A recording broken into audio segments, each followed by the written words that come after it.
Welcome to the channel, guys. I've got a very special guest here with us today. Fred Piry, aka Razor, former Supervisory Special Agent from Diplomatic Security Services, wealth of knowledge. Absolutely honored. I'm honored to have you here with us, Fred. First of all, thank you for coming on. Sure, Kai. Thanks for having me. All right. And Fred is also with Active Crisis Consulting and Security Company. Definitely check him out, activecrisis.com. Also, Instagram, Active Crisis. I've done some stuff with you guys, obviously Neil, Jim Foreman, and other guys that I don't want to name their names, but a lot of very well, let's just say. A lot of experience. A lot of experience, exactly. And when I looked at your history, and I don't want to really go into and read the entire bio, guys, it's like a page long.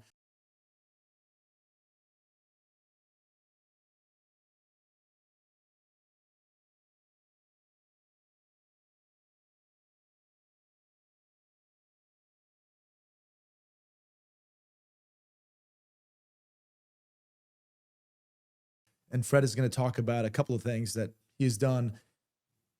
Fred pretty much has been there, done that a few times over. And today we're going to talk about this Donald Trump attempted assassination incident. And again, he's with Active Crisis. Not only he's done a lot of stuff with the government, but also does stuff in the private sector now. So he's going to go ahead and share his take on what really happened here. A lot of people are focusing on, okay, Secret Service did this, or this was an inside job, or this and that. Bunch of things are going on. Yeah. Some of them are accurate. Some of them are just BS out there. But Fred, I want you to go ahead and take us from the beginning, you know, because before a president or even a candidate like that, a former president goes on stage anywhere, there's a lot of planning. So tell us your thoughts about this and how these things actually start. Sure. You know, I worked a lot with Presidential Protective Detail, PPD. I was the ASAC, Assistant Special Agent in charge, then Special Agent in charge for Secretary of State Albright for about 3.5 years. So we traveled a lot with the Secret Service. Anytime the president traveled overseas, the Secretary of State traveled with him. It was Clinton. So we integrated in with their security a lot of times. A lot of times I flew on Air Force One. But, you know, my background, you know, working with the Secret Service over the years and with diplomatic security, especially in the high threat areas, you know, Afghanistan, Iraq, Haiti, Salvador, Colombia, Beirut. I served there for 4.5 years. So a lot of high threat protection. But, you know, getting down to the butler, there's a lot of speculation, a lot of so-called experts out there talking about certain pieces about it, especially around the counter snipers, you know, their actions, how they're set up, what they're looking for. But I think, Kaya, the best way to go about this is look at the operational plan. So about 14, maybe 10 days prior to event, an advance team will go out, okay? The advance team is made up of a senior agent, and depending on how large the site is, they could have 2, maybe up to 5 additional agents that go with them for specific things. So they start walking the actual site, they look at it, and they're looking at the security aspect. So from Trump's point of view, there are other, quote, staff advances that go out, and they determine, hey, where's the grandstands going to be? How's Trump going to look? What's the podium look like? The Secret Service is dealing more with the security. So you have multiple groups that are doing certain things, but the Secret Service is looking at, you know, the security of it. You know, where's the venue going to be? What's the egress and exit of the place? You know, how to get in and out of it? How many buildings? What's the place look like? And then, you know, a lot has come up in the news about the use of local police. Diplomatic security and both the Secret Service utilize, you know, local police, sheriffs, and also maybe other federal agencies and state police. So you have a group. Now, Secret Service, there's a lot of talk that all those people that you've seen on the screen may not be Secret Service. You know, they could be Homeland Security agents, DS does the same thing. We use force. We call it force multiplier. When we do the UN General Assembly up there, we may be doing 50 or 60 different protectees. And aside from our overseas experience, where we have agents all the time, we get tapped out and have to utilize like ATF. We've worked with that. Marshal Service comes in and supplements. They're not in supervisory positions, but they supplement our guys on the detail, whether they're working with at a specific site or in the follow car as a left rear or right rear. So, getting back to this, so you have the advance agent and these other agents, and they're taking a look at that actual venue site. So we all know now from all the video, it's an outside rally. Yeah. And, they're going to have X amount of people. I don't know how many actually were in the crowd. Maybe there's 10,000 or whatever. So they're going to look at, okay, where are we going to use our uniformed Secret Service? They come in and they do the access control and the magnetometers. So how far out are they going to set up? There's a lot of talk. Where's this perimeter set up? And, yeah. How do they and set them that. up? What determines the perimeter?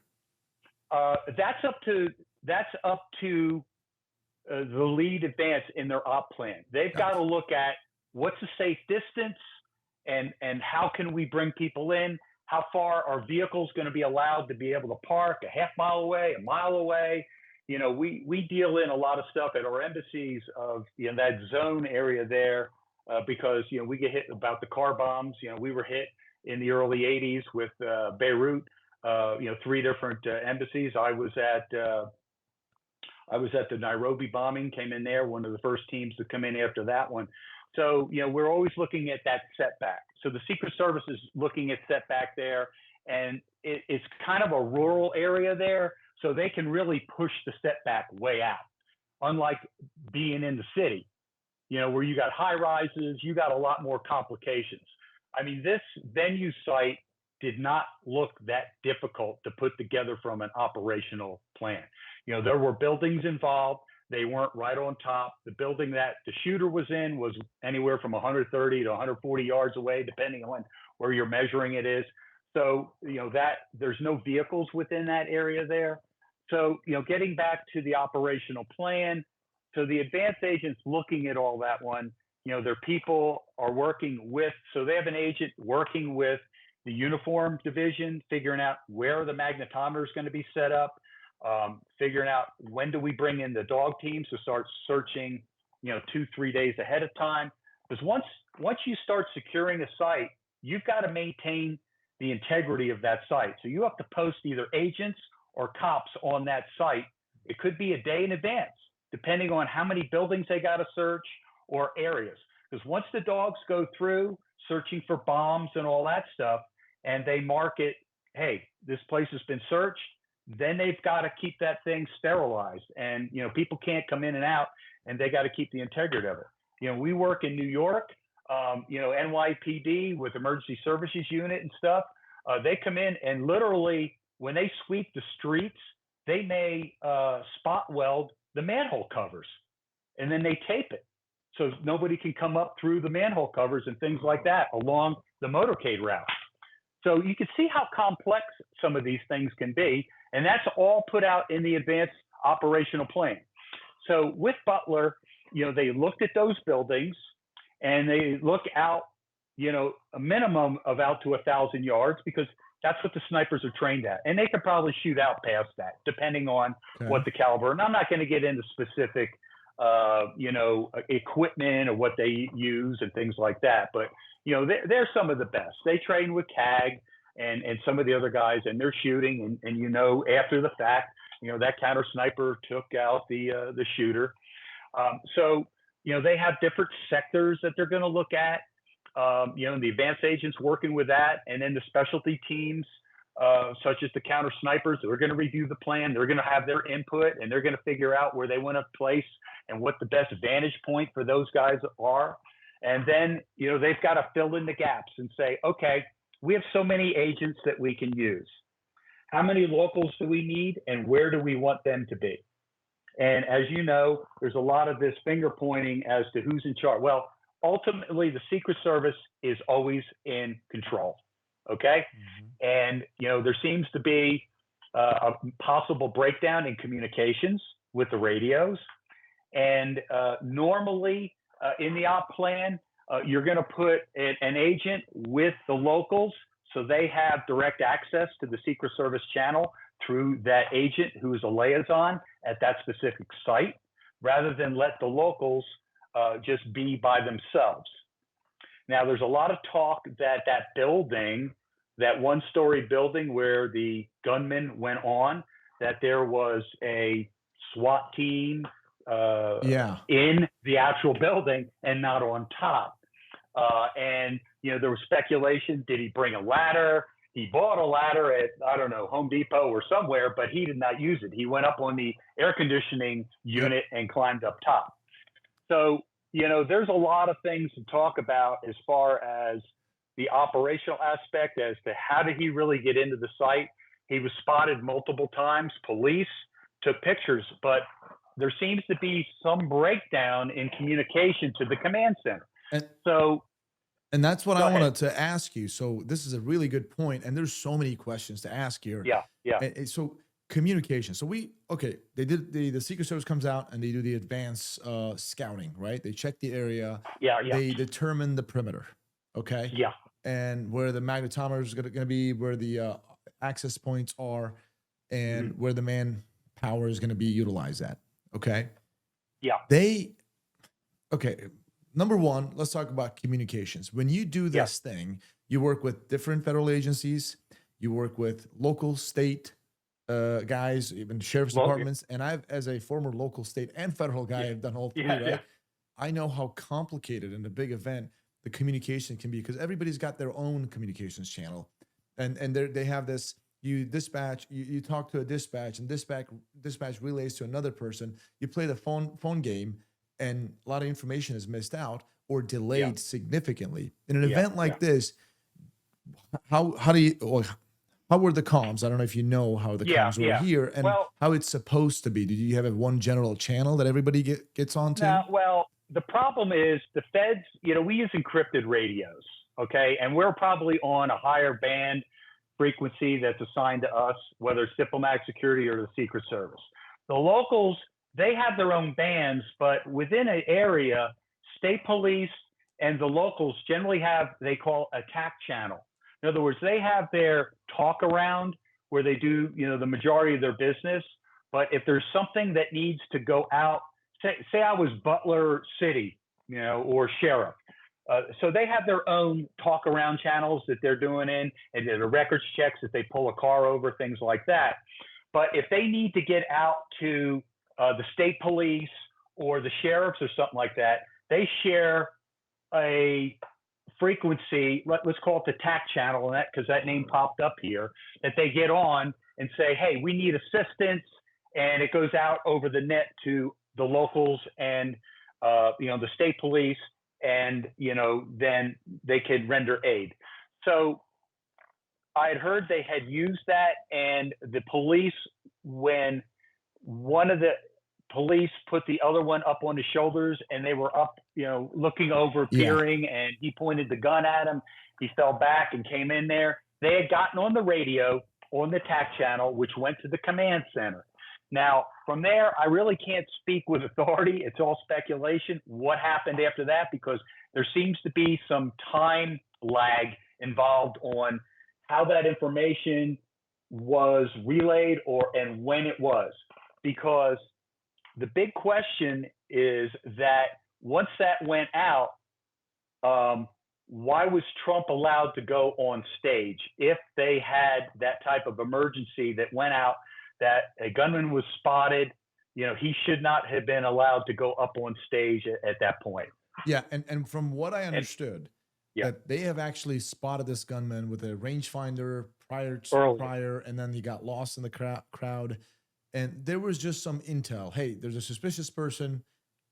Be on the lookout. The sniper teams. Yeah. Right. Yeah. And then Trump still went on stage. When those officers actually got on the building, on top of the building, and spotted the shooter, and the shooter pointed his rifle at him. Yeah. That was pretty much at the time of the shooting. So the officer goes up. The guy points his rifle at him. Officer drops down and then gets on the channel. and that shooter knows like, oh crap, I'm spotted. He lays He down and starts rushes. sending fire. Yeah. So, and then that's when the counter sniper team sees him and engages.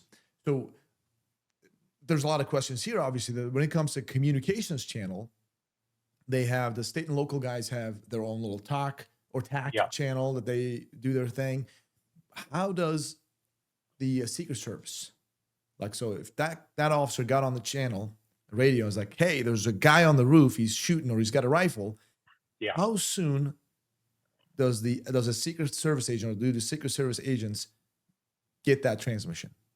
They should get it pretty quickly because, as I mentioned, generally you would embed a Secret Service agent, number one, in the command center or the tactical center that they have. Okay. So there's somebody in there with the locals. You have representation of everybody that's working the venue.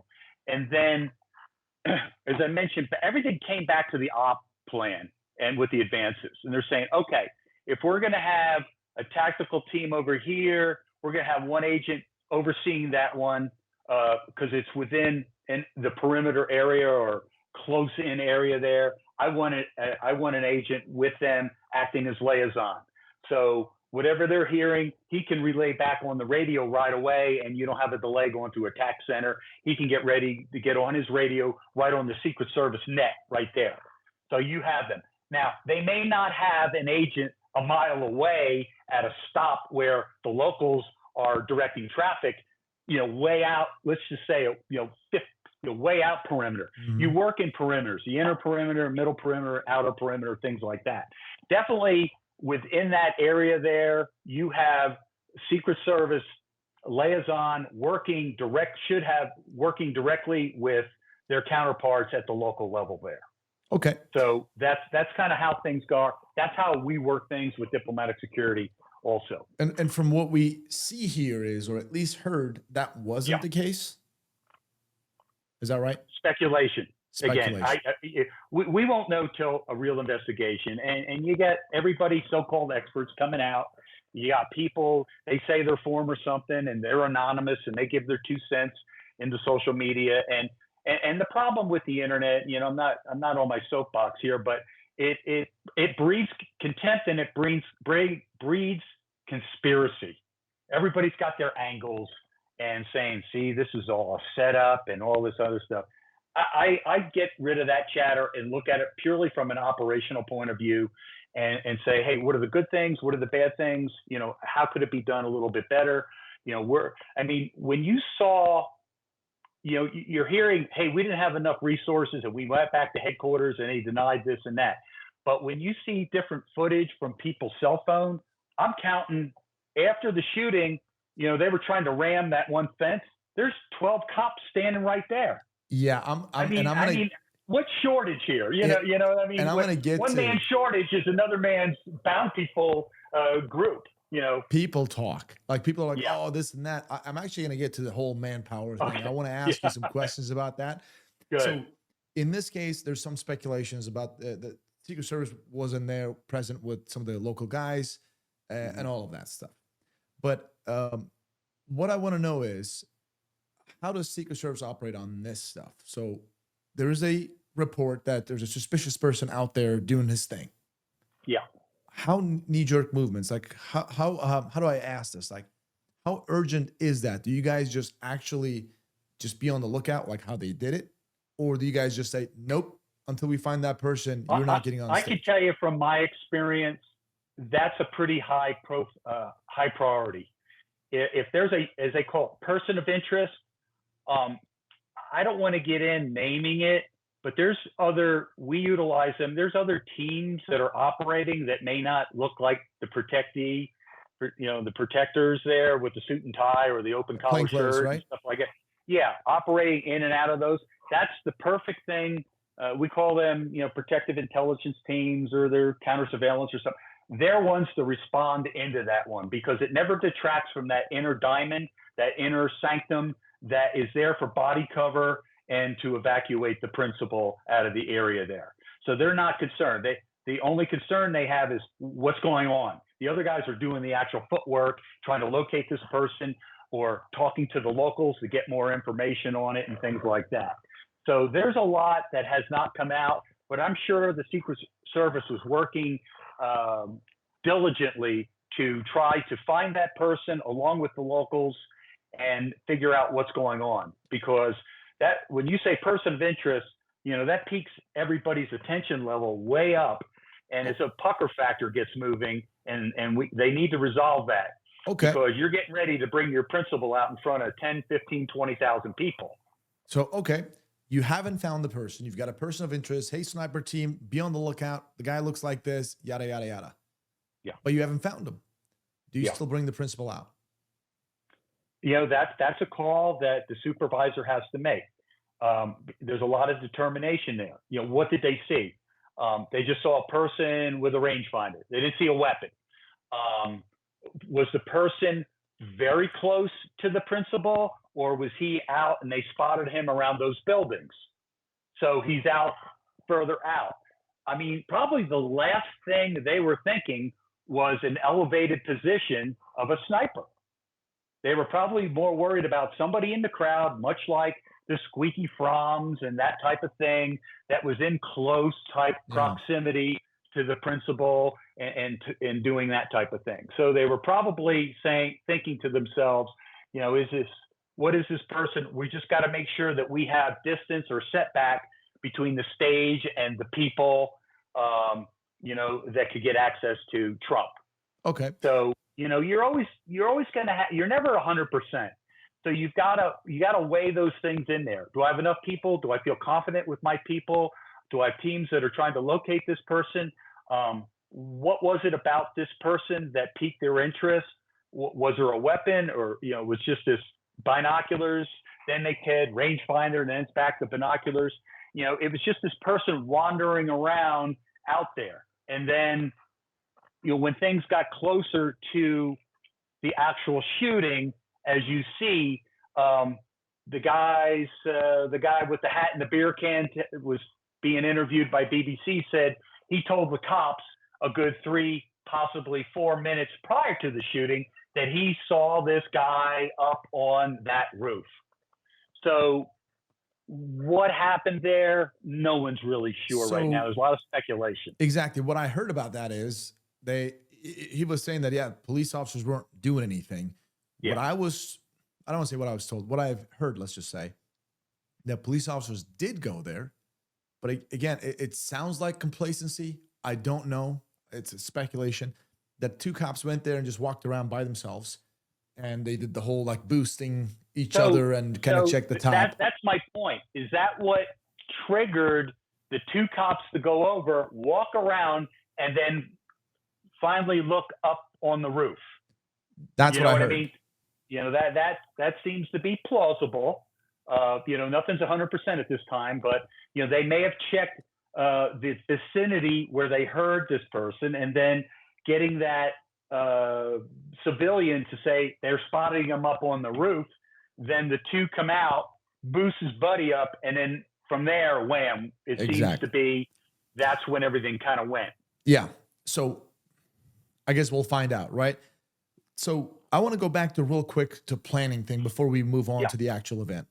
During the planning, on this thing, you said the advance is done, right? People go out there and they search, they do all kinds of stuff. Yeah. I'm assuming multiple people obviously sign off on this. Yes. Team. Okay. So with that being said, you brief your superiors, whatever, and you sign off on these things. Who, like the perimeter thing, right? Yeah. So I got 2 things actually. Number 1, how do you determine where the principal is going to be? I understand his staffing is going to tell you how is he going to look and all this stuff, but you have to think about security. Like, would you not use some banners or maybe grandstands to kind of block his view? So it's not a hard area. There's just a few buildings in an open field. How was it possible that during this planning that Donald Trump was placed on a location where he had a clear view from a specific building that was outside the perimeter, which we'll get to? Like, when you do these advances, what do you really think about on placement of the principal? Sure. Looking at that building, they tried to mitigate that by saying that we can control that building by putting that SWAT team over there. Now, they chose to go in the building thinking that, well, nobody's going to come in because we're here. So you're always going to have, as I said, this wasn't a super difficult site because there's other places that you have high rises all around you, and you could get paranoid looking at all the places that could look down at your principal. So getting back to your point, Kaya, that was probably the only building that had some type of line of sight on the roof down there. Okay. And they figured in their planning, they could mitigate that by having a team to control that building. So they search it, do their thing, and then the locals, decide, they're not going to be outside. They're going to be inside thinking, who's going to go up on that roof? That could have been, that's a call at that time. But in the planning, I'm sure that headquarters, when they looked at it, said, okay, yes, this building's 135 meters away. How are we mitigating that possible threat? And we're going to have a local SWAT team. They will have access and control that site. So they're controlling that site. So the counter snipers really aren't as concerned about that site as probably some of the other ones they have on their range card from 1,000 yards on in to their left and right. There's sectors of fire. All those things have been determined. And, it's popped up that the one sniper that was, I don't know, south or north of there, but, down further, he was the one that was up like with the tripod, not he was on his knee, because the slope, that's the angle he needed to get over that slope to see from his vantage point to the shooter. Yeah. No, that is so that's part of that planning where you take a look at, okay, not everything's going to be perfect. So the questions always go, okay, how do we mitigate a possible threat from there? All right, let's get locals. They can take care of that one. Yeah, there's a lot of dispute about like what's in the perimeter, what's outside the perimeter. Like, what do you call? That's what I want to get to right now. If you're looking at 1,000 yards, to me, that's a perimeter that's out there, and everything from that point, looking at some of these things. And you have to determine how far out are you going to look, and realistically, where can someone do the most damage? So they're looking and scanning at all those places, and lo and behold, now they're going, well, that was outside the perimeter, 130 yards. To me, that's part of the perimeter. So, okay, I'm glad you said that. That's part of the perimeter. However, that's been told to us, at least the news media reported on this, even like those so-called experts talked about this, that specific building was outside the perimeter per the advanced planning. Even if advance was done, I don't know what was done by the Secret Service. But still, obviously, just because it's outside the perimeter doesn't mean you don't man it. They manned it. And that makes sense. To answer my question perfectly, they thought they mitigated it, even though Donald Trump is in direct line of sight. They mitigated it. But that was still outside the perimeter. So when Secret Service... Let me ask you something, Kaya. When people use that word perimeter, you have multiple perimeters. You have an inner perimeter, a medium perimeter, and an outer perimeter. What perimeter was it outside of? The inner perimeter that they're most concerned with? It was in the middle perimeter because, again, you've got counter snipers looking out to 1,000 yards. So is that the outer perimeter? 1,000 perimeter? If they're looking at that, how can something be 130 yards inside and be outside a perimeter? Maybe it's outside their technical, what they're saying is the inner perimeter that they're dealing with, but it's in another area perimeter. It's like an onion. You peel back the onion. Is it a 2-layer onion, a 3-layer, a 5-layer onion? You know what I mean? Perimeter. Is it the inner perimeter? To me, 130 yards with something like that, and they post somebody in there, they're saying maybe it's outside the inner perimeter where the Secret Service controls strongly. In other words, they got guys in the crowd. Gotcha. They got the body cover, and they're concerned with it, but not as concerned as an inner perimeter. And they gave that to the locals and said, take this, this is yours, and watch this. Counter snipers will oversee, they understand there. But the counter snipers are looking outside to maybe a third perimeter, starting at 1,000 yards on in looking at those other buildings. Yeah. Okay, that's a great point. So that's kind of this. What's the perimeter? Designate what the perimeter, because it moves depending on the site. There's no solid. You use natural barriers as perimeters too, Kaya. Yeah. So I mean, Iraq. Our third perimeter could have been 3 miles out, and that's where the searching happened. And the locals searched before the Americans because that's where they were detonating the car bombs. Yeah, it's still outside. That's a furthermost perimeter. It's not the inner sanctum perimeter, but it's still an area. If you put people there, you're trying to start controlling. Wherever you start controlling and funneling access and limiting access, that's your perimeter starting. What you label them is. Got you. No, that's up to the advance agent. Yeah, this is fantastic. Very it's good like point. what is. Yeah. It's kind of that definition. Great point. And a lot of people did question it. Yeah, that does make perfect sense. In fact, even if that's outside the perimeter, I guarantee you, like intersections like blocks away were blocked most likely by police officers. That's also part of another perimeter. Yeah, exactly. Yeah. But ultimately, who's in charge? The Secret Service. They're responsible for the overall planning and execution of that with the use of the locals. Okay. They're not independently. They're supposed to work together. Exactly. They're supposed to work together. It makes perfect sense because the local guys, state, local sheriff's departments know that area the best too. Not only they also provide manpower, people, the area. Yeah, you're an asset to Secret Service. Yeah. I get it. However, let me talk about this part or ask you this part. Yeah. So SWAT guys, you know what? That's a slope. Maybe that's dangerous, or it's too hot. We don't want to be up there. We'll be inside. Nobody's going to come to this building because we're inside. I don't know what they were thinking. I'm not here to attack anybody here, but that roof was empty. It was not posted. And let's talk about the counter sniper teams, or maybe even other people. Somebody had to have seen the roof not posted. Did nobody? Aren't you supposed to if you see something, say something? Yeah, that's a great point. The other thing I don't know about is they said they were 2 other local SWAT team counter snipers posted.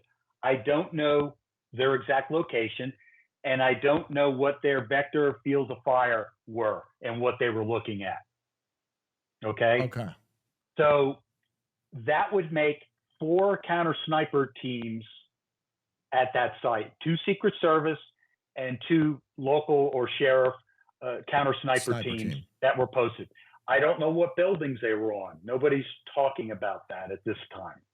Okay. But you make a good point. I mean, I looked at it and it's sad because the event was tragic. But the Secret Service director went, well, it's dangerous because it's slope.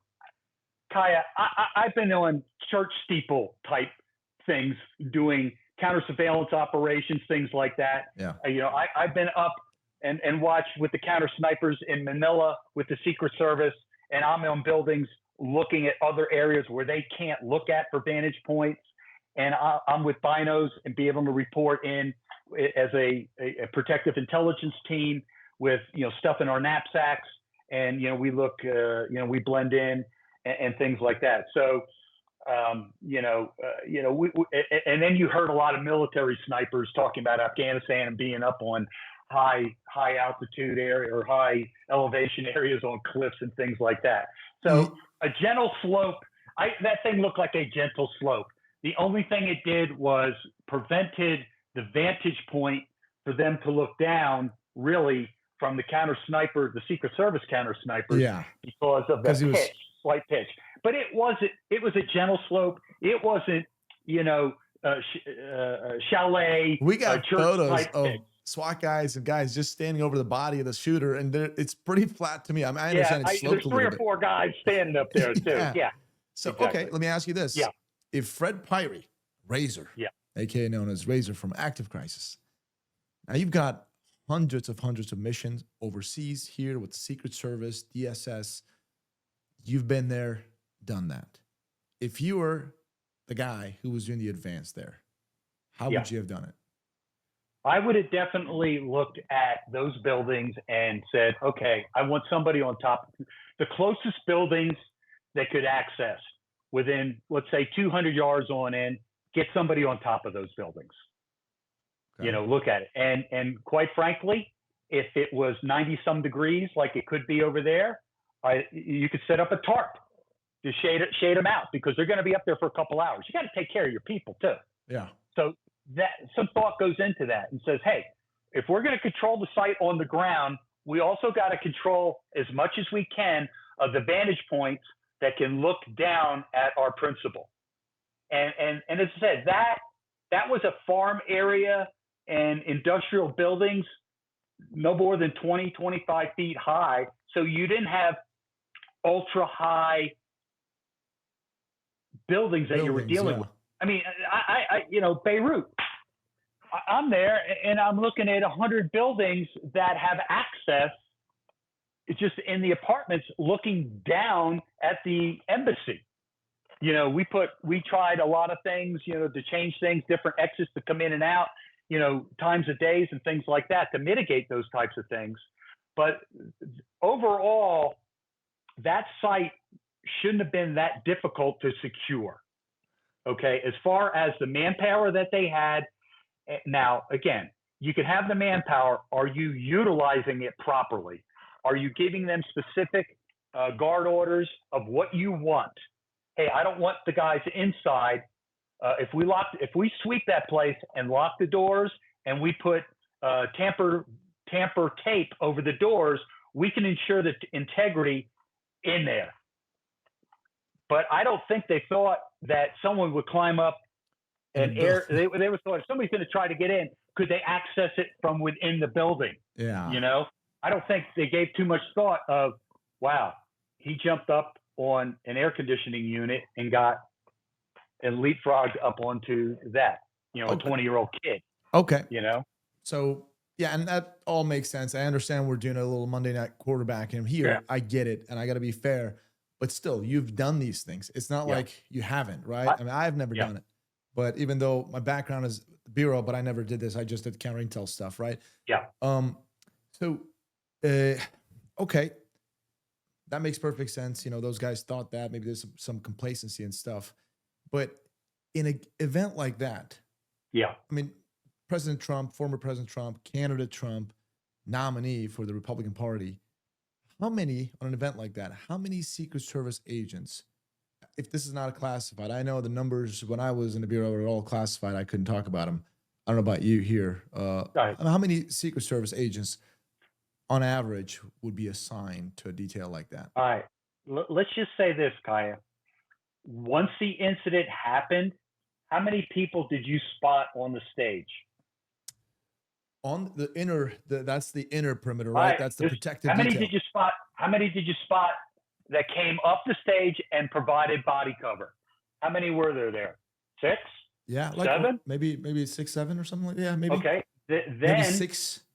Then how many from the black uniform guys, which is the counter assault team, 2. How many came over to the stage? Just 2. I saw 2. Okay. Now the multicam guys, I am assuming those are Pennsylvania State Police. Were the local SWAT guys, and 2 of them came there. Yeah. Okay. Now, so not everyone came up onto the stage. Let's just say that. So you've already counted 6 or 7 plus 2 uniform in black there. That makes 9.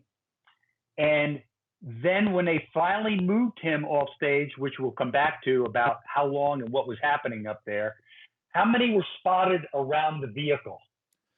There were a bunch. A bunch. And what's a bunch? 6, 7, 8? There were definitely more than 6.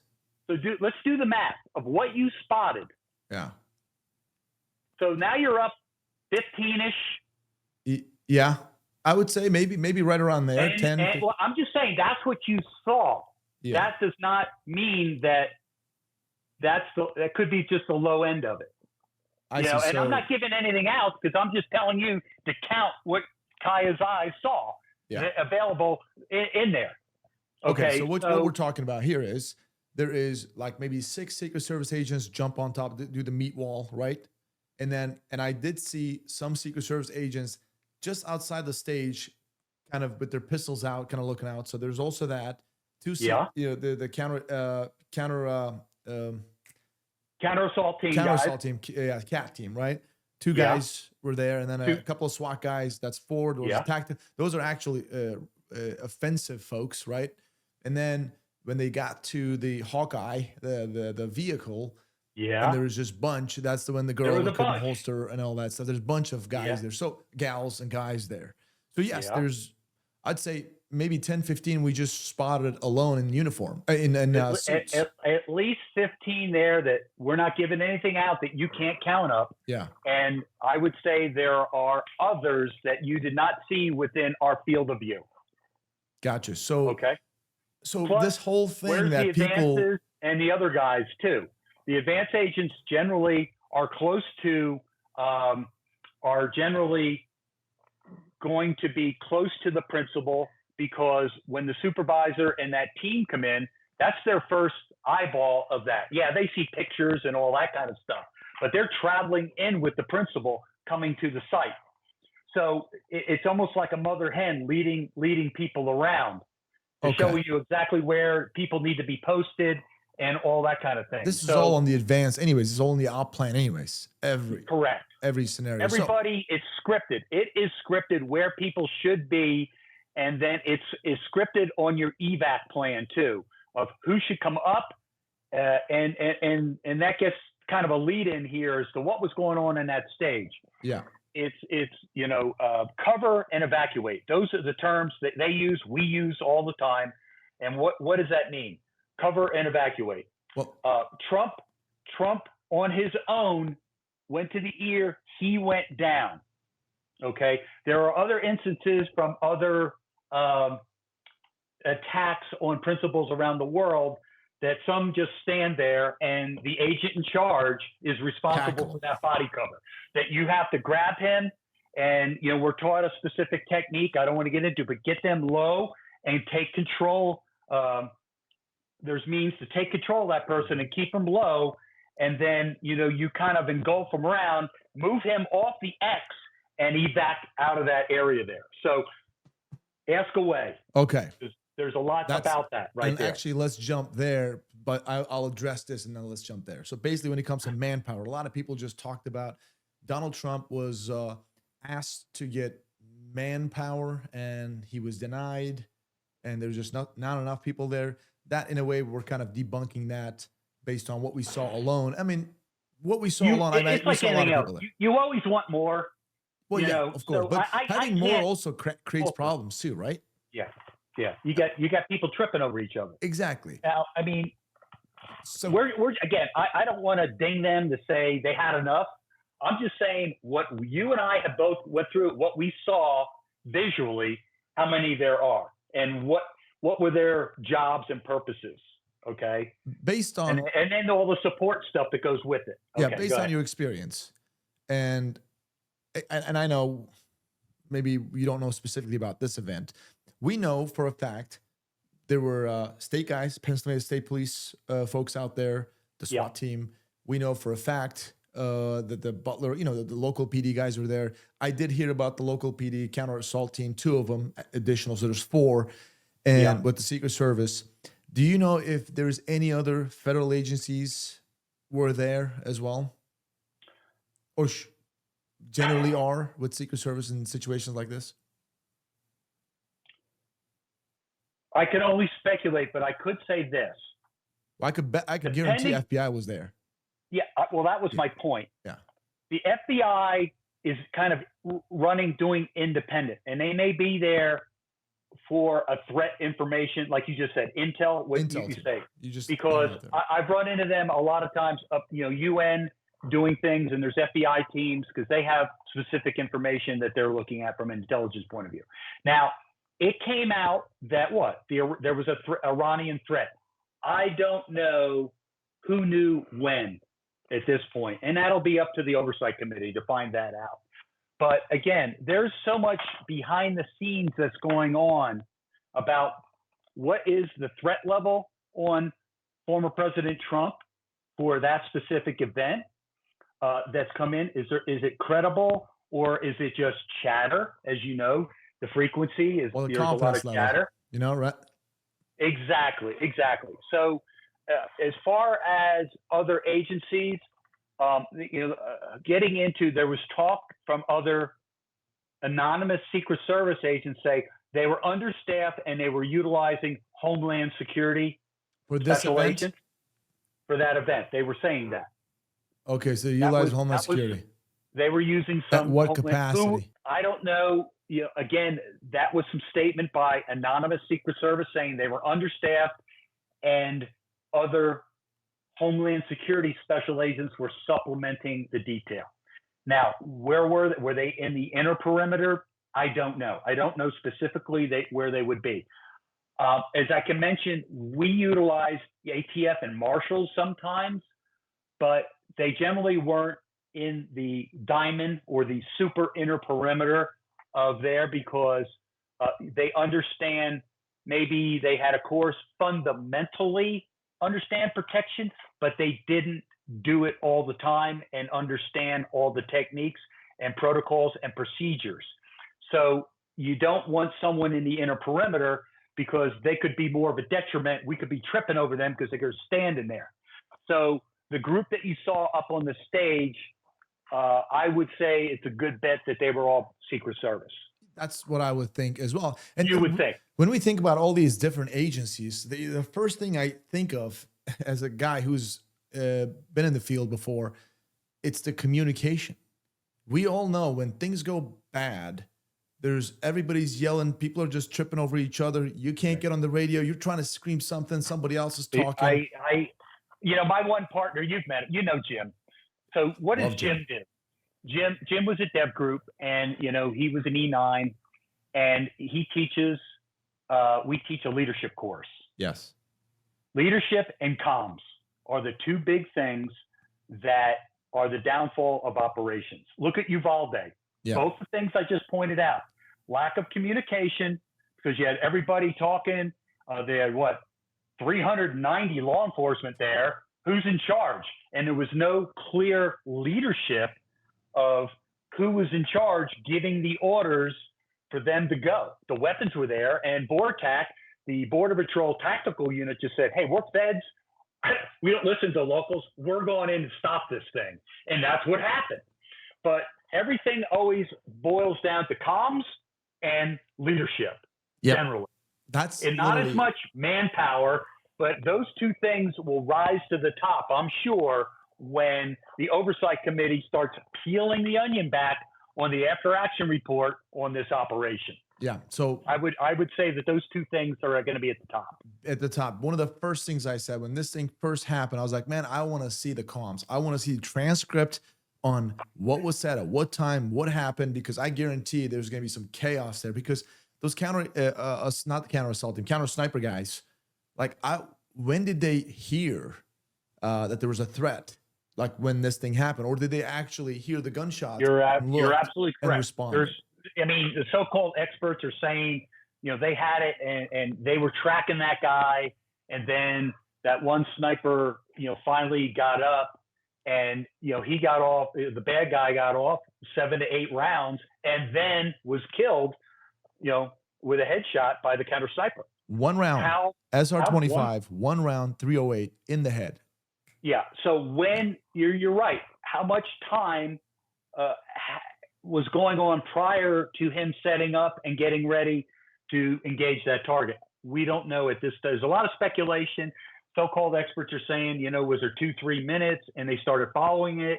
And then all of a sudden, he popped up, the cop thing, all that stuff kind of rushed things. And then boom, chaos. And then the shot came out to stop him. And that's what I'm saying. Those counter sniper guys, obviously the guy did a fantastic job ending it. Some people are saying that, they failed because the guy was able to get shots out. And I get it. That's a different topic. There is some failure here for sure, right? We both agree on. But I'm talking about the counter sniper team guys. And talking about comms, right? Did those guys even hear the comms? Did they even have enough time to hear the comms? Hey, there's a bad guy on the roof. Or did they actually simply react? They should have, because they were getting live radio transmission that was happening. Now, how soon? Because again, that building was not one of their focus pieces. because Their it was range of manned. fire, Yeah. exactly. Their range, they were out scanning and looking and verifying, all the stuff on their range card for each building. If the guy on the left is looking at his there, yes, there's some crossover. Yeah. But if you look at where the shooting happened, within 130 yards or 150 yards of where they were, that wasn't a focus. That wasn't their high priority because they thought it was manned and controlled by the locals. So they're out looking at other buildings that aren't being controlled. So some people say the snipers should have seen that guy, right? And they've been like crapping on these sniper guys, counter sniper guys. Yeah. What you just said makes perfect sense. It's not their sector. It's 150 yards out. That's already a I'm manned just building. speculating at this point that the way things unraveled right now and what they're saying is that was not a priority building within their range card for them to look at. Not to say they disregarded it.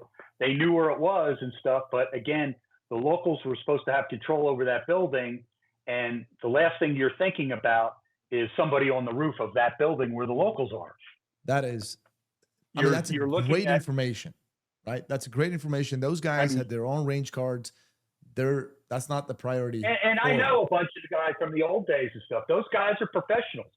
And people are trashing them. They should have picked up this and that. You can't be all things to all people at the same time. Everybody has their own responsibility, and it's like a team.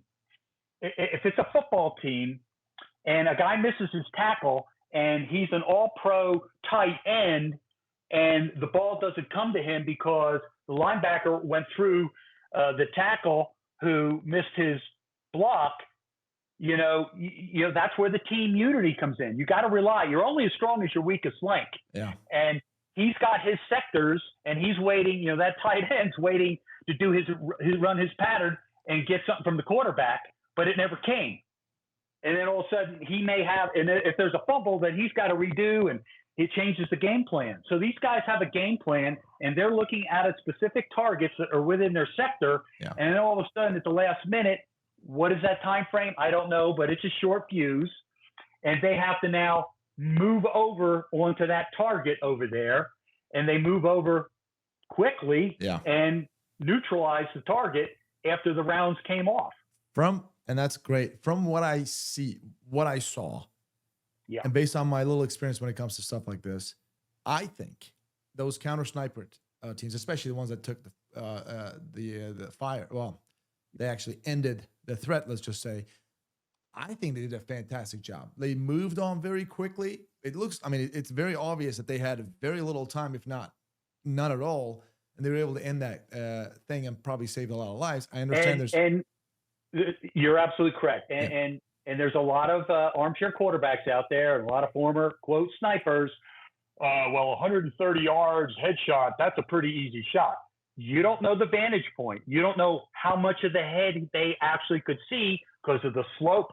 He was elevated with that tripod on one knee and looking down, which means he didn't have a straight across and saw a whole body and a head. He may have seen, this much at 130 yards of that guy and took the shot. So he did a great shot. You know what? He did what he was supposed to do. I'll say this, Fred.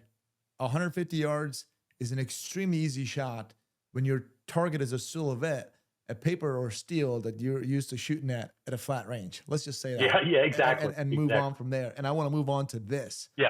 Aerial surveillance. Two things. During advance, or even, no, not even during advance, during the event. Okay? What do you guys do? Now, I left DS before a lot of the new technology came, and I am doing some work for the government now overseas. And, the utilization of drones is a force multiplier. It gives you fields of view that you can't get from a static position on the ground. So I would assume that the use of drones is more prevalent now on protective details. I can't speak about this incident if they were using them. I've heard, again, other anonymous Secret Service saying that we didn't have all the technology we needed to do, and the resources. This was this whole blame the resource aspect Yeah. of it. But the drones are pretty cheap, and it's not that intensive. You get a guy that is one of the tech guys and operating the drone, and he can be right in the command center, and they're getting real time information, cameras. And I know what kind of cameras can be put on those damn things. It's pretty high speed. I mean, Neil and I were chatting about that the other day. And you can pick out a lot of you heat could sourcing zoom type in, of things, and IR you can stuff. zoom in pretty good. Yeah. So and see things that you can't see from a rooftop where you're looking at. So that would be supplementing information that could go right to the detail plus the counter snipers also. So this is what I'm getting at. Yeah. If there was any live drones, which it sounds like from anonymous sources that they didn't have the resources, so there were no drones up there, which is crazy. It's the easiest thing, you just put a couple of men and just check it out, right? Yeah. If drones were flying in the air, you're seeing clearly the top of buildings. That guy could have been spotted. Easily. Definitely. Easily been spotted. Holy crap, Definitely. This is bad. But I can't wait to see the actual report. Yeah. I mean, speculating now, with your experience, my experience, given how things were rushed there, it leads me to believe that they did not have real-time information coming in from a drone, because they would have spotted that. It would have spotted that on a white rooftop, that person. It wasn't like even walking around by himself in the back. A snowsuit of white blending into that roof there. Well, he was walking. So that leads me to believe that they didn't have that. Yeah, he was in the back of the building, walking, trying to climb. You could have seen those things. Yeah. So I'm a firm believer. I did a quick after action with somebody on Uvalde, and we also active crisis. We work with Jared. Jared's our real tech wizard. I love Jared, man. The attorney. He's great. Awesome. Yeah. It's called the Hornet, and we have a couple of them, and I think they're about $5,000 or $6,000 when we bought them at the time. Maybe they're cheaper. They look like a prey mantis, Kaya. They look like a prey mantis. So wow. I gave a talk somewhere, and I said, hey, let me give you a hypothetical. If you had the ability to see around the corner to see if that active shooter was there, do you think people would have moved in on him a little bit more to the unknown? And they go, yeah. I said, well, there is this capability for $6,000 at the time. This was like a year or two ago. I was talking about this. I said, there's one called the Hornet. You could fly that indoors. It would have looked like a prey mantis flying down the hallway, made a left-hand turn, and said, there's nobody down that hallway. And we could have moved up to that hallway and leapfrogged onto the active shooter without sacrificing people in harm's way. So I'm a big advocate, and we're big advocates of the use of that to supplement. There's nothing that's going to take the place of the guy on the ground and good training and comms and leadership. From the training that you did with our guys in Georgia there. Once you start working as a team and feel confident with the guys, look at the comms, on day 3 when you guys finished up, you were a heck of a lot better than you were day 1. Oh, absolutely. I mean, how could I not be? How could I not be with you guys? Now think about your experience of doing that, and then we're saying, okay, Kaya, I'm going to give you the ability to see where you're going to go on the other side of that unknown door and see what could be there through a drone that goes indoors. Insane. That's pretty cool. It's a game changer. It is. You know what you're doing. You see anybody who's done entries, especially in a real life. Factor. You don't know what's on the other side of that cone of death, which is the door. You got to clear that door and get through it. But if there's an open door, it's the same thing. You just don't peek in and peek out. Yeah. You got to go in dynamically and take action. But if you had the ability, you're throwing flashbangs and all the other stuff in before you go. But if you had the ability to send one of the small drones in to see what's going around, to peek around, saying, hey, they're in that back area there. We've already cleared with the drone. There's nothing in those other doorway areas there. Not that somebody couldn't hid underneath a bed or something like that, but you could be relatively assured that you could pass that pretty quickly and just cover it real quick while you're going by, rather than methodically, have to search each room before leapfrog and keep going till you get to that back room. Absolutely agreed. No, that's All right. So I think, no. get We're gonna back go back to to this. the event. No. Yeah, get back to that with the use of the drones. Everything that's come out, I have not heard anything. It doesn't sound like it. It doesn't sound like they were utilized. And that I can't wait till Secret Service or whoever is in charge, which it is Secret Service, to explain why. And I don't really listen. I personally, I just think whatever the answer is not going to be good enough. A drone is a very simple thing. But moving on. Okay. Yeah. Now shooting, post shooting, because here's what I'm going to do. Anybody who's watching this right now. Now I want to move on to post-shooting response with by the Secret Service and the law enforcement in general. And then I want to move on to some of these conspiracies that people have, inside job, this and that. I want to get your take on it. But before we get there, post-shooting response. So you saw what happened on that stage. Tell us about it. Okay, so you've got 5 to 6 agents that kind of swarmed on it.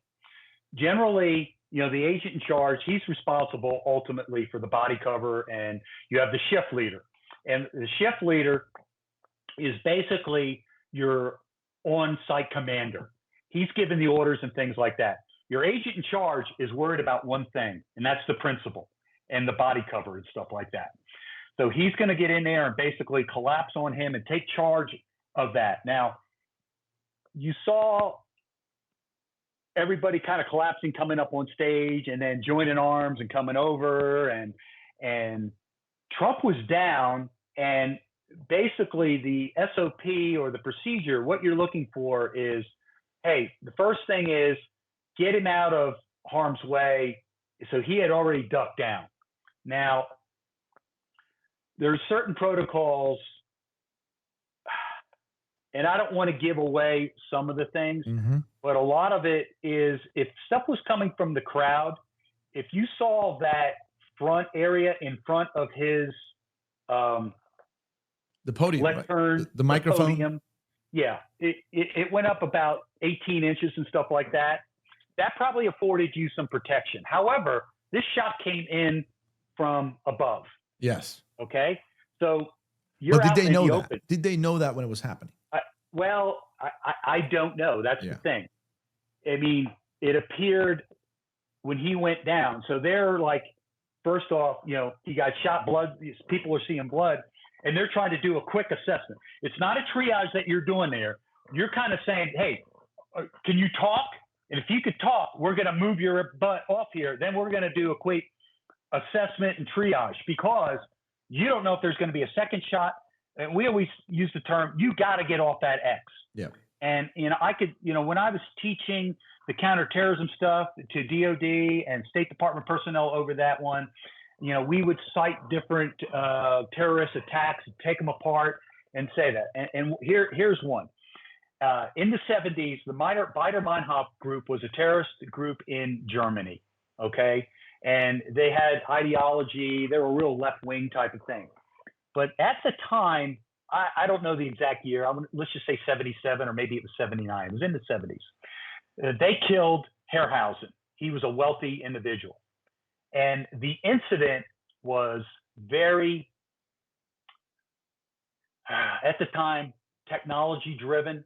Basically, they sent a platter charge that was on a bicycle, and it was triggered from the lead car that went through and hit an IR, an infrared beam.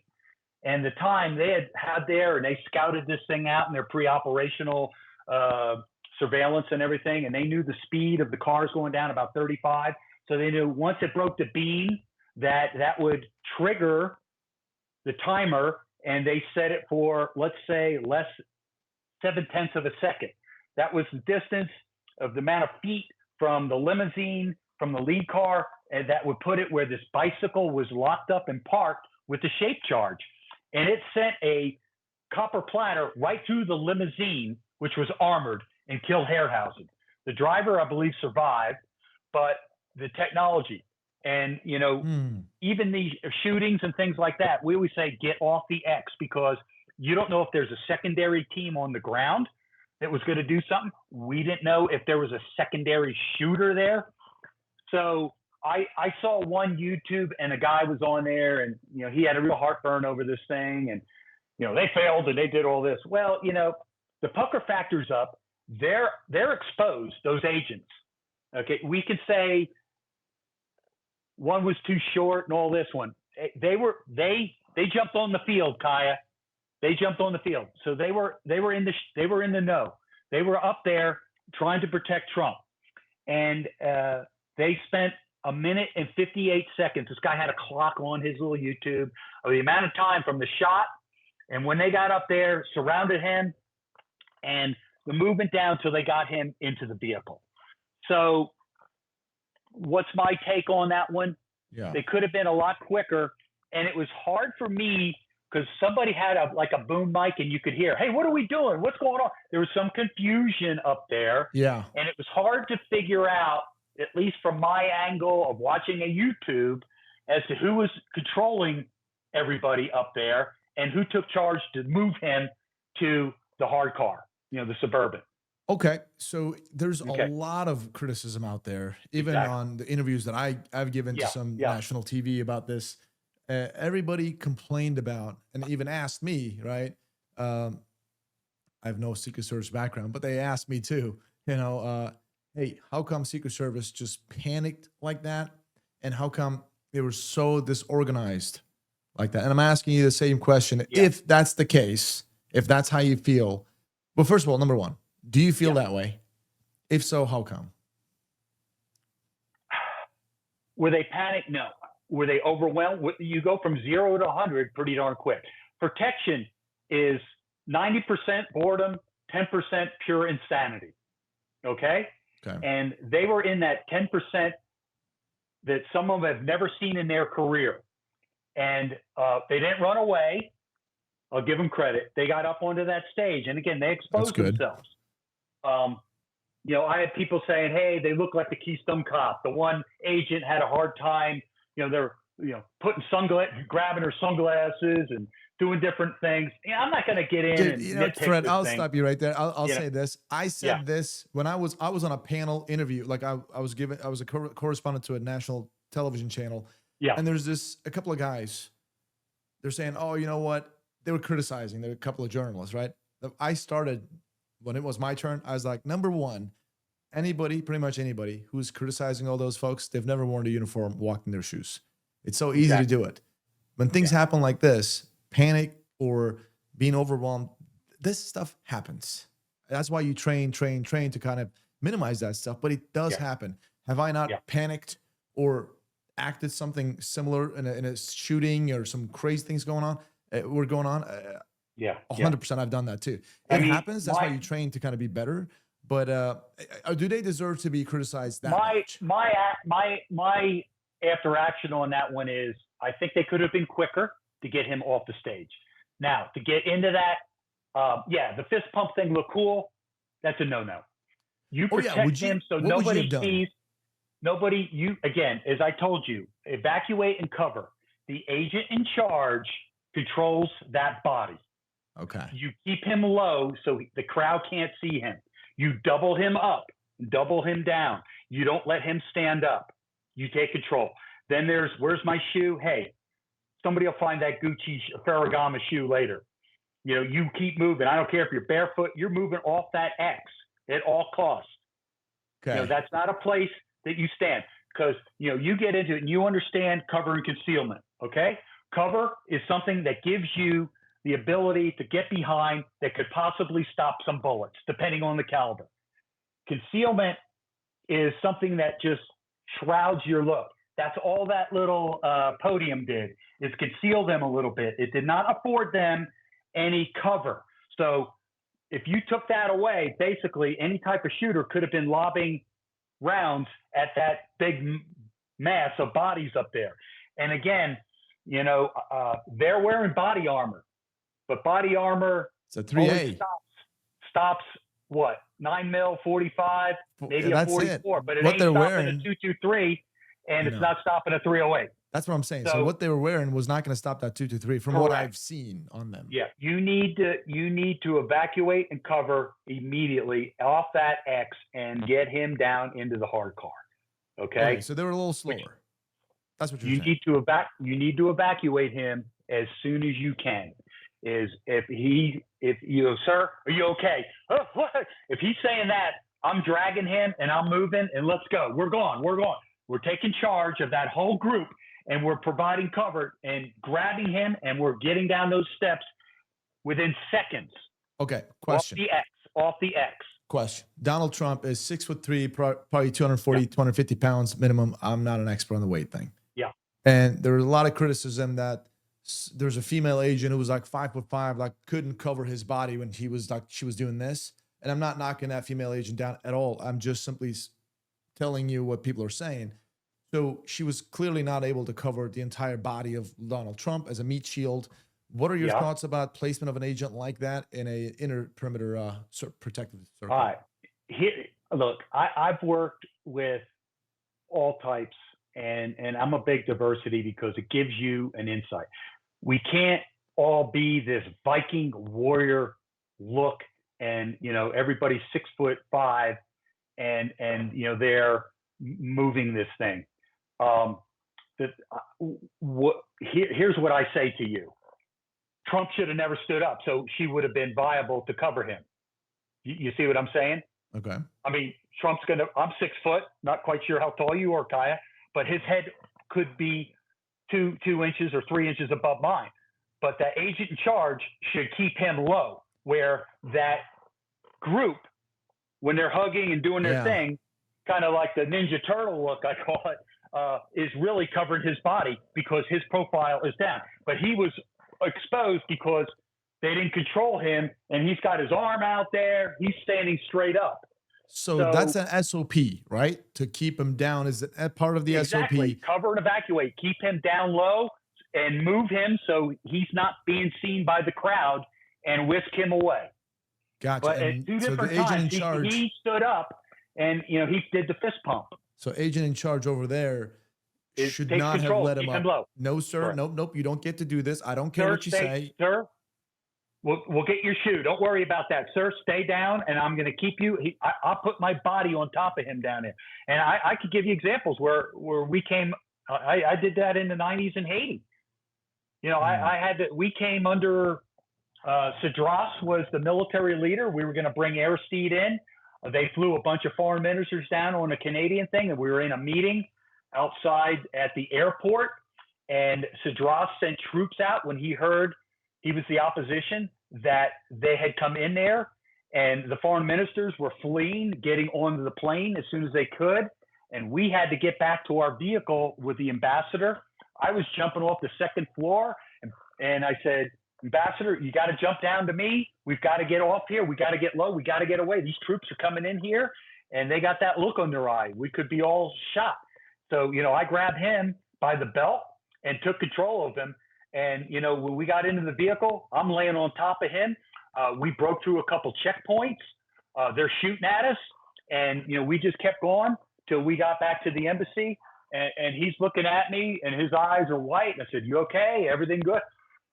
He was just poof. But, you know, those times, you just got to take control. That's right. Okay. You know, that makes you bend him over. I said, you okay? I know I hit you kind of hard, bending you over, getting you low, but we had to get out of there quick. We had to get off that second floor. I'm grabbing him. We're running down the steps and jumping here, getting out because these troops were coming in with heavy arms. All right. That makes perfect sense. And from there, obviously you gotta keep him low. And then that group around him, 5'4", 5'6", he's underneath and within that group, and you're not seeing him. Got you. See what I'm saying? So okay. So I'm not gonna bash these guys and female agents. They were in there. They were doing what they had to do. I mean, people were picking it apart about down by the car. One of them was trying to put her gun in the holster. There seemed to be some confusion up there.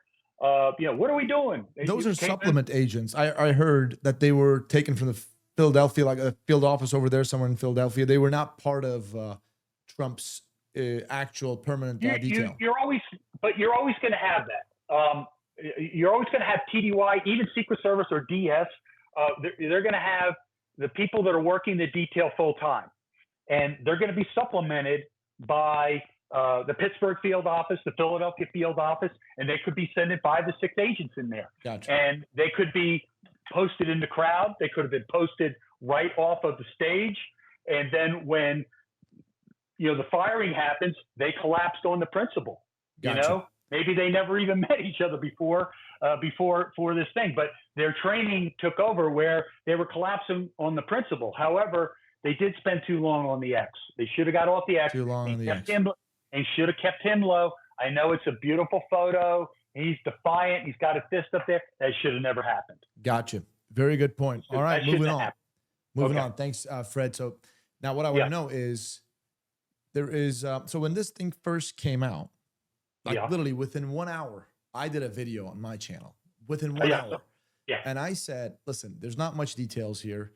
All I see is shooter is obviously down. That's what we see. And we don't even know who the shooter is. At that point, it wasn't identified.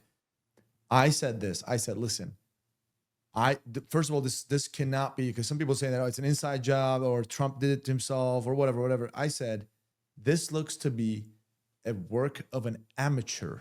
Now, when I say amateur, I'm not saying the guy's a bad shot. That's not what I'm talking about. I'm talking about, I feel like, again, this is a personal opinion, personal speculation. If this was in any way an inside job, Trump would be dead. I do not think it would have been left to a chance. But my personal opinion, okay? Not that I'm an expert on inside job stuff. I don't subscribe to this conspiracy crap that, it's like Area 51, everybody's, UFOs and all this stuff, and the conspiracy goes forever, and this is hidden up. This thing, I don't give 2 cents to that one. The only other thing I want to ask you a question.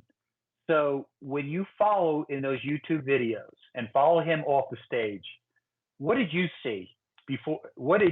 So take me and show me in your words what you saw, and then I'll comment on that. When you saw them finally start moving him off the stage, with your background, what did you see taking him down to that vehicle? You know what I'm going to do? I'm actually going to go ahead and pull that part up real quick on my end. Okay. Just to get that, give you my thoughts on it, because I do remember it, obviously, but I think the last time I watched it was on the day of, right? Yeah. Trump shooting video. Let's just say this. Yeah. Real quick. Watch the movement. They start moving him from the stage to the vehicle. Yes. So I'm going to look at it. Take a look at it right now. And you know that? Okay, let me pull this. All right. Let's see. Right, this is after he's shot, like on the ground, right? Okay, he's on the ground. They come up. They get around him. Right? He gets up, fist pumps, gets back down, comes up. They start moving him. He fist pumps again, and say it about his shoe, and okay, I'm going to that fist bump moment and on. Let's see. Then he moves off the stage. Okay, I'm looking at it right now.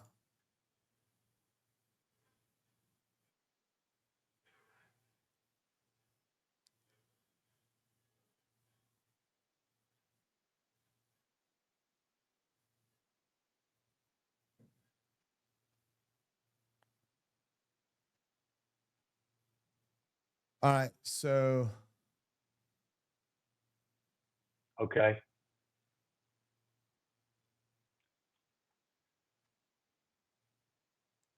All right, so from what I see, Fred, let me get the screen back up here. All right, so he's being taken down like they push his head down a little bit, just a little bit crazy. Okay. He's moving on his own. Yeah. They're going through a narrow area where there's obviously a lot of like new journalists and people they're like within arm's reach, very close to people. And they're pretty much like exposed as they're going in. And there's not many, a lot of law enforcement is by the Hawkeye, the vehicle. They're not accompanying them. It's just the inner perimeter people, the Secret Service guys are just simply walking. And then there's those 2 CAT guys and 2 SWAT guys. Yeah. The 4 tactical uniform guys, they're kind of walking with him. And but the left and right, they're fully exposed to the crowd. So when you that was my point. Okay. So when you saw that, the vantage point that some of the video is, you're seeing heads of people, correct? Oh, absolutely. And then you see the vehicle, and you see an agent controlling the right rear door of that Suburban, correct? That's right. Okay. Let me ask you this. Why did they put him in the right side? I don't know. I'm just thinking. Hold on. Let me think. The right side. Is that the maybe there was no access to the left side easily? No. All right. Let me throw this out. Let me go back up there too. I'm going to look at it. Let me throw this piece out to you. In training. Okay, I see. No. There's full access. In training, they always go through the right side? Okay. Well, let me just give you some background to this. Okay. So the protocol is the seat of honor is in the right rear of the limousine. Okay? Okay. Seat of honor. I get it. Okay. Now, there's a couple reasons why. When you do a curbside drop, because we're right-hand drivers here, not overseas, and we do a lot of left-hand stuff overseas because we're in England, Europe, Middle East is left-hand. I just left Indonesia, and they're all Brit. They're left-side drop. So generally, you show up the UN or you show up at the front of the White House. Think about when you're received. The agent in charge gets out the door. The guy's on it. You open up the limousine. The principal comes out, and he's greeted by his person. So there's a lot of things that delve around the right side. But what I say is you've got to think tactically. And DS, because we're overseas a lot, we work with the Secret Service. We do a lot of their advanced work with them because we're embedded at the embassies running security. And the vice president comes over. They don't know the area. We know the local cops because we're there for years. And they come in, so we work with them and explain all this stuff. And we're in and out. So, we're saying, hey, we're going to left side drop, and we're going to come out the left side of the limo and things like that. But in America, you do a lot of the right side stuff. But what I'm saying is we've learned to be ambidextrous. We've learned that enter in that limo away from the threat because we have not determined where the threat is yet. Yeah. It's seconds. So rather than stand there and be prepared to put him in right next to the crowd, get him on the other side, open up away from the crowd. We had enough agents that they're thinking, hey, we're going on the left side, get him on the left side. We're going to enter in away from the crowd. We're going to get in, we're going in the left side door, left rear door. So that's something that I picked up just from my experience that if, I would have done a little differently. I would not have used that right door because it faced the crowd, and the crowd is still an unknown at this point. So you want to use that ballistic shielding to your benefit. So we're exposed. I've got the agents around him. Very good point. And now I'm trying to put him in the vehicle, and the door's open, and who could have somebody from the crowd? I'm just saying, worst case scenario, a hand grenade comes in, and it's coming from the mass of people that we're not controlling. You use the other side and come in from a non-threatening side, which is use that left side door to get him out. No, that's a very good point. Closely. Very good point. From a tactical point of view, look at it a little closely there and say, that's something I would have thought of. No, that's a great point. And I'm looking at it right now, and you're right. The crowd they're able to see the driver, like they can see right inside of it. The other side, I guess, devil's advocate here a little bit. The other side also would be exposed to the podium, not the podium, the stands like behind Trump. Folks over there would be seeing the other side in a way. However, not like this. This would be 10,000 versus lesser of the threats possibly. I'm with you. I agree with you because the other side would be a lot better option based on what you just said. I'm looking at it. This is like they're within feet. They're right in the middle of it. Yes. They're right there. They're feet away from it. The other people are elevated, yes. And they're far away. Yes. But again, people on the ground surging versus people in the stands. I'll go and deal with the people in the stands quicker and get him in and out of there quicker. Yeah, I agree with you. No, that's a great point. Hey, that's why you're the expert here. Okay, so let me ask you a question. So we've gotten the Secret Service response, and we're obviously going to find out what happened when the investigation is completed by the FBI. Good luck. We'll see when that's Yeah. done. Oh, there's conspiracy about that one already too. Exactly. There's people are. I mean, the airwaves are not at a loss for everybody's got an opinion. Everybody. There's like, oh yeah. I'm not even gonna go there because But here, well, I want to ask you this. Yeah. Based on you've seen this thing, you're an expert. You've done hundreds of ops and missions and all of that.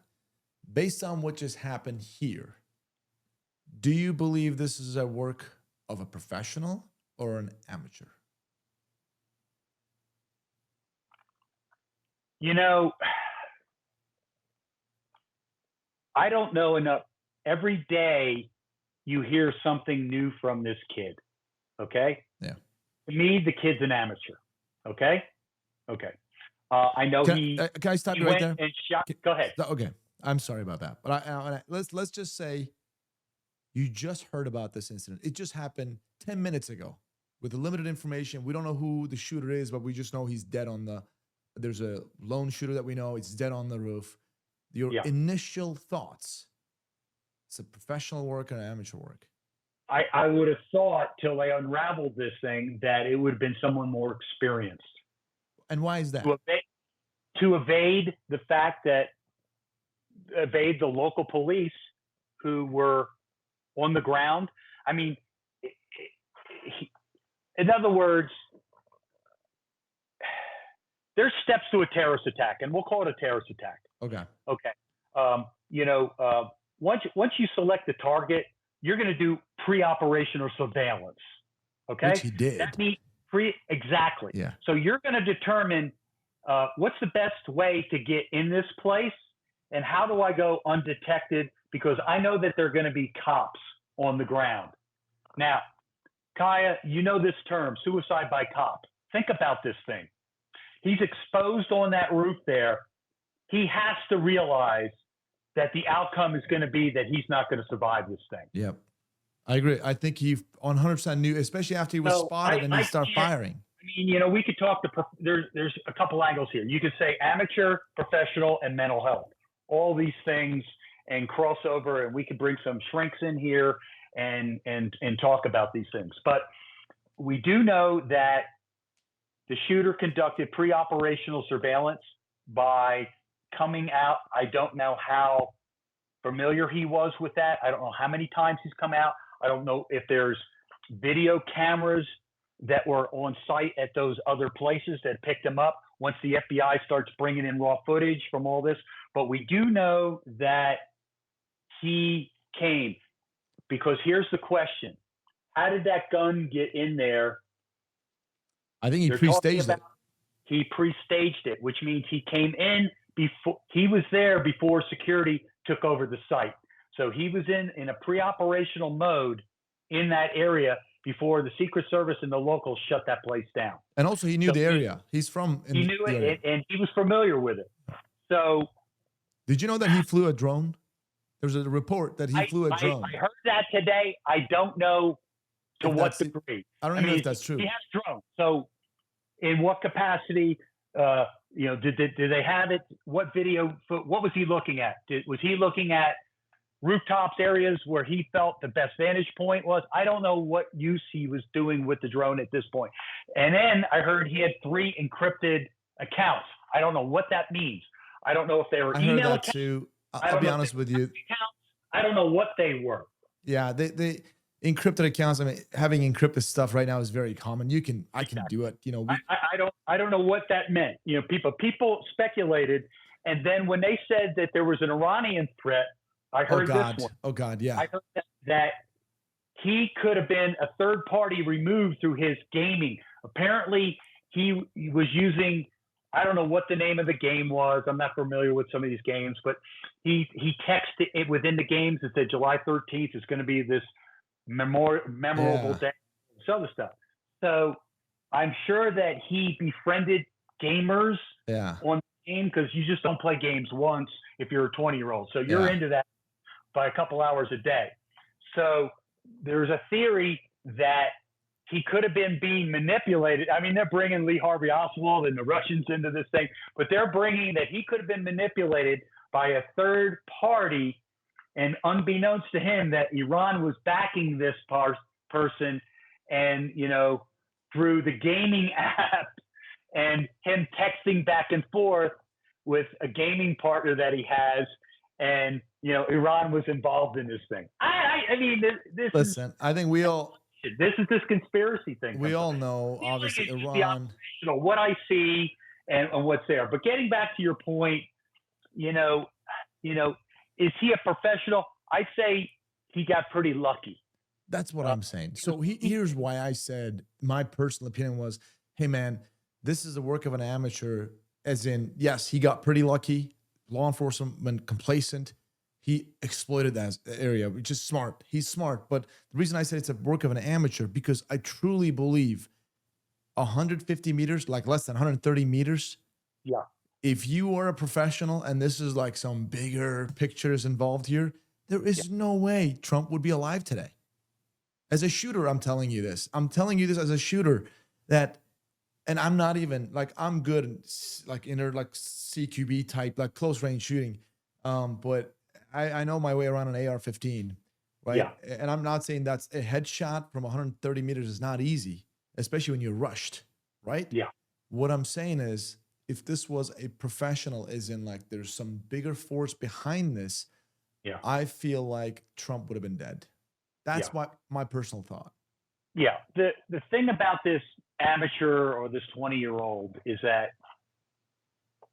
Trump was dead, but his actions and whatever it was of him looking at the chart and his head moving at that last minute, that guy had the headshot. He made it. Trump moved. So he made the headshot. It would have went through his temple, but Trump moved his head, and that 1 to 2 inches, it went by millimeters. It wasn't like he was praying and spraying. He had that shot, and that movement of Trump at that split second took him out of a fatal shot. Yeah. But that guy, when he pulled the trigger, that was a fatal shot. It's just, true. I agree with you. Yeah, think about it. I agree with you. And I'm going to go back to this again. Okay. I agree with you. I think that's an incredible shot. I agree with you. However, I'm going to go back to this. If he was a professional, that head movement, everything would be calculated. I know I would have calculated everything. Okay, maybe I would have. I mean, I'm not going to go into details what I would have done. Let's just say. But a professional, Kaya, a professional is not setting himself up for a suicide mission at the same time. Agreed. Bingo. I also agree with you. And that was my point. Yeah. Yeah, he got the shot. He got into the closest place he could be in an elevation place within 130 yards or 135. Insane, man. I still can't believe that. How close that guy got. And he had to assume that the outcome was going to be fatal to 100%. Him once he started shooting. I agree with you. Okay. Whereas a professional may have taken a shot and set up somewhere where he would have been more cover concealment and may have only been able to be picked up by a very observant counter sniper, but he could have been somewhere further where he's comfortable taking that longer shot and is comfortable in his ability, and also been afforded some type of cover without it being a suicide mission, which this thing came towards. Yeah. Go ahead. So this also comes down to this, and I'm not going to go into any conspiracy stuff. But however, there is a personal opinion again. There is something out there that is so dumb. Yes, I'm saying dumb, because as a shooter, also somebody with a common sense can see that this is not arranged by Trump himself. Some people say that, oh, Trump did this. There's two things. Trump did this to himself to gain sympathy, or there's other people saying that, you know what? Somebody else wanted to send him a message saying that, hey, we're going to hurt you, not kill you, so better watch out. Like, do you guys understand? You're going to send a 20-year-old in to graze his ear? Oh, my God. That's the graze his ear. People think that this is actually, that ear shot was deliberate. And I'm telling you, there's not a human being out there. And I don't care what kind of an experienced operator you are. I'm telling you right now, there is not a human being out there with a machine combined together who can just make that shot deliberately, calculating Trump's movements, because you don't know what Trump is going to do. And there's a reactionary gap. There's reaction time that every human being has. So you can't calculate. Okay. So that was clearly a headshot. Somebody wanted to kill him and Trump got lucky. That's it. Yeah. I mean, the biggest thing that I do is a buddy of mine says, Freddie, just, sometimes we just got to change our shit filter a lot more often once this stuff starts rattling down. So I look at that as being filtered out, and I look at the facts and the operation. I don't get into this whole conspiracy aspect and why and all that one. To me at this point, that's immaterial. Yeah, I'd like to know, what was going through his mind, but you and I are on the same sheet. I believe he was an amateur, but I don't know if there's a mental health aspect to this. I mean, I heard he was being bullied and this, and that's the big thing, the trend right now with these active shooters, kid going back to his school and shooting it up, and he was bullied, or he was a transgender, and that one in Kentucky, people were mocking him and all this stuff, and he expressed his violence through a gun. The only thing I know is that was a suicide mission. 100%. It was not a professional, because a professional is not wants to do it, and they're going to live to tell about it and exploit it. Okay. If it's a terrorist group, generally, it's not a suicide bombing aspect of it, but a 20-year-old, he got very lucky, and also was very lucky that he wasn't picked up. And then, 5 to 8 shots. Then, the first shot was what it was, and then praying and spraying. He hit and killed that volunteer. He did, yeah. It did, and critically injured another one. So, he did this before the sniper took him out. The counter sniper took him out. Okay. So, and again, I've heard it's a DPMS AR. That is not a professional's weapon of choice. There's also that. Bingo. Yeah. And again, I'll stand by to this. Like, if somebody who was professional and this was like some force behind this, everything would have been calculated and Trump would have been out. That's my thinking. So I'm glad it was an amateur. I'm terribly, like, it's sad that some people have, Corey. I mean, a lot fell through the cracks. Died. Yeah. Yeah. So what is going to come out of this when it comes to the Secret Service end? Freddie, what do you think? Having been on a couple accountability review boards, I was on one after the Nairobi bombing because I led the team into the first ones to go into Nairobi after the bombing. And then I was at Doha in Khobar Towers. That was a DOD, but I led the team, and there was accountability review board after that one. The general was removed. The military removed the 1-star. And basically they said, yes, you pointed out there was a concern that the barrier was too close to the Jersey barriers. He detonated out that truck outside the barrier, but it was still, in their minds, too close. And he voiced his concern to the government of Saudi. And basically the U.S. hung him out, removed him, and said, you didn't cry loud enough. You didn't say it loud enough. So the other one with Nairobi, what came out of that one, there were a lot of things. The cameras weren't working because there was lack of funding. It could have been worse if he detonated underneath the embassy. But, getting back, when that explosion happened, I believe 15, 16 embassy personnel were killed when he detonated the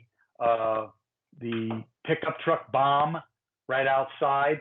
The drop arm where the guard was wouldn't let him in, and he threw a hand grenade. The guard took it. The driver also had a accomplice. I interrogated him. He got cold feet and took off. He got to the side of the building, the far building, and the other guy detonated the bomb. He blew up. Now, 249 people were killed because the 10-story secretarial college or school right next to it collapsed because it didn't have any rebar or any U.S. codes in the building. So that whole thing collapsed with the people in it and killed them. So Accountability Review Board came out. What came out of that one? a couple $2 billion for State Department, how to secure the embassies better, further setback, better sites to get that setback so we're not adjoining another building, a specific type of building. A lot of security upgrades came out of that one. And the Beirut bombings in the 80s, the same thing. And then the unfortunate with Ambassador Stevens and Benghazi. They removed the assistant secretary, the director took a hit, the head of international programs, they were all removed. Okay. And we received some money for additional training and personnel. I had just gone through some training last year. They really have been pushing the fire safety aspect of it, because that's how he was killed. He was locked in the safe haven, and they poured diesel fuel under there, lit it, and basically smoke came in there. So now they're big. So the training has been upgraded to think about fire and smoke as a weapon. I mean, our SOP before was lock yourself in the safe haven until the good guys come. Well, guess what? The good guys never came. I mean, look at the agency guys that had the 13-hour firefight over on the compound, and the DS guys were doing what they could and got overwhelmed, and they stole Ambassador Stevens, his body, and the communicator were killed. So what usually happens? They have an accountability review board after this thing. Different entities look at it. Right now, Congress is going to do something. There may be something independent that comes out of this thing, and then recommendations will come out of this thing. It depends on if they can substantiate that, if they were understaffed. And, if they were, they're going to look at, were they properly trained, and did they have enough staffing? And, what protocols were not followed, or SOPs, and they'll be shored up. I would imagine or speculate that there will definitely be some additional training that they'll have to start undertaking more, on attacks on principle scenarios. That's what we call something like that. And they'll look at a lot more types of expediting, getting off the X training, and they may get additional funding and agents possibly. Okay. Do you think, will there be any removal of anybody in the Secret Service, and Secret Service is responsible for this? I would speculate, Kaya, that at least the director will be removed. She's a little defiant right now, saying I'm not resigning. As I mentioned in DS, after Benghazi, they went down 3 layers. They may take on the head of PPD, possibly. The PPD, special agent in charge of the Presidential Protective Detail, or not PPD, of Trump's detail. Okay, that's what I was thinking. Do that. That's special agent in charge. Whoever the supervisor is over that, back in headquarters, that oversees that. So, like, we have the Secretary's detail, then we have DP, Dignitary Protection, that handles everything but the Secretary. Got it. So they have their DP, because they also have their charter to protect foreign dignitaries, and they also have BPD, and they have PPD, and then they also have like NSC, Jay Sullivan has a small detail, and some of the other ones. Where they funnel in all the way to the top in headquarters, I'm not quite sure what office that is, but that person may possibly be asked to be removed too, possibly. Gotcha. So it could go at least 2 deep, possibly, at the Secret Service, possibly. Gotcha.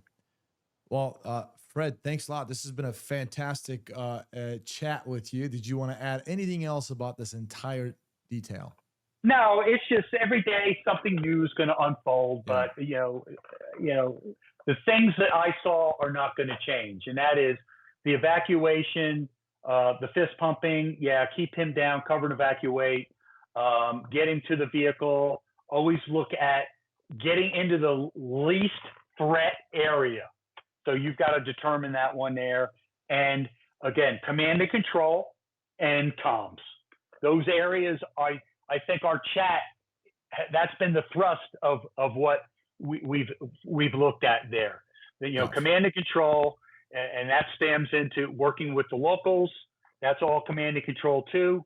and the communication aspect of it, getting into the command center, getting word back to the people that need the word, and resources, and then actually once they performed, getting off the X a little quicker, and then getting and evacuating out of the site in the most expeditiously and safest area, getting out of there.